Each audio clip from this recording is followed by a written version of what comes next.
হুমকি তোলাবাজির অভিযোগে তৃণমূল কাউন্সিলরকে গ্রেফতার করা হয়েছে। বর্ধমান পুরসভার ঘটনা, যেখানে তৃণমূল কাউন্সিলর শাহাবুদ্দিন খান তাকে গ্রেফতার করেছে পুলিশ। গলায় ছুরি ধরে জমি দখল করা থেকে শুরু করে 10 লক্ষ টাকা তোলাবাজির অভিযোগ রয়েছে তার বিরুদ্ধে। টাকা দিতে না চাওয়ায় শেখ রতন নামে জমির মালিককে মারধর পর্যন্ত করা হয় বলে অভিযোগ। এরকম একাধিক অভিযোগে সঙ্গী সহ তৃণমূল কাউন্সিলরকে গ্রেফতার করলো পুলিশ।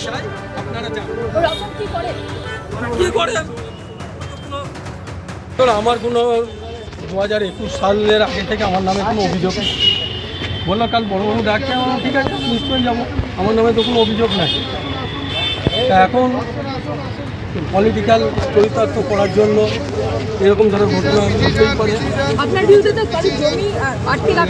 আমি বলেছি প্রশাসনকে যে আপনারা তদন্ত করুন, যদি আমি দোষী মনে হয় তাহলে আমার যা শাস্তি আছে সেটা হবে। আর যারা মিথ্যা করে অভিযোগ করেছে প্রশাসনকে বলছি আপনারা তদন্ত করুন। আর অন্যদিকে মাথা ভাঙা তৃণমূল কাউন্সিলর চন্দ্রশেখর রায় বসুনিয়া গ্রেপ্তার। ধৃত তৃণমূল কাউন্সিলরের বিরুদ্ধে তোলাবাজি 2021-এ ভোট পরবর্তী হিংসায় জড়ানোর অভিযোগ। নতুন সরকারের কাছ থেকে উপহার পেলাম আদালতে প্রতিক্রিয়া চন্দ্রশেখর রায় বসুনিয়ার। 4 দিন পেরিয়ে গিয়েছে, এখনো পর্যন্ত অধরা বিষ্ণুপুরের তৃণমূল বিধায়ক দিলীপ মণ্ডল। আর এবার বিধায়কের ছেলে অর্ঘ্য মণ্ডলকে গ্রেফতার করলো পুলিশ। বিধায়কের ছেলের কাছ থেকে মিলেছে আগ্নেয়াস্ত্র, পাওয়া গেছে 4 রাউন্ড কার্তুজ, বাজেয়াপ্ত করা হয়েছে একটি গাড়িও। ডায়মন্ড হারবার এবং রাজ্য পুলিশের স্পেশাল টাস্ক ফোর্সের অভিযানে পাকড়াও বিধায়ক পুত্র। দিলীপ মণ্ডলের ছেলে অর্ঘ্য মণ্ডল সহ মোট 5 জনকে গ্রেফতার করা হয়েছে।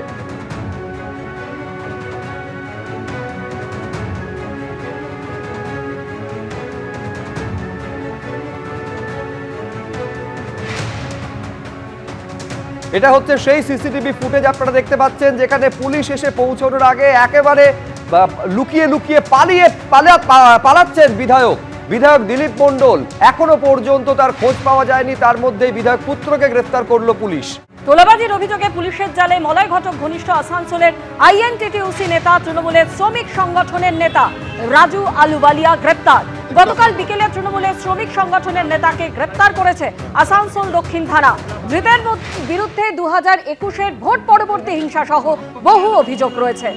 এবার পশ্চিম মেদিনীপুরের ছবি আপনাদের সামনে রেখেছি, যেখানে দুর্নীতি ও তোলাবাজির অভিযোগে গ্রেফতার করা হয়েছে দাসপুরের প্রাক্তন তৃণমূল বিধায়কের ছেলেকে। দাসপুর 1 নম্বর পঞ্চায়েত সমিতির কর্মাধ্যক্ষ কুমারেশ ভূঁইয়া, তাকে গ্রেফতার করেছে পুলিশ।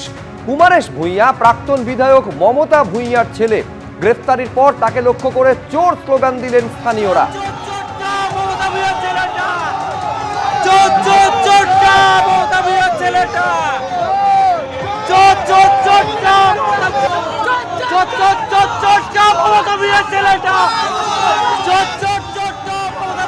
এবিপি আনন্দ, এগিয়ে থাকে, এগিয়ে রাখে।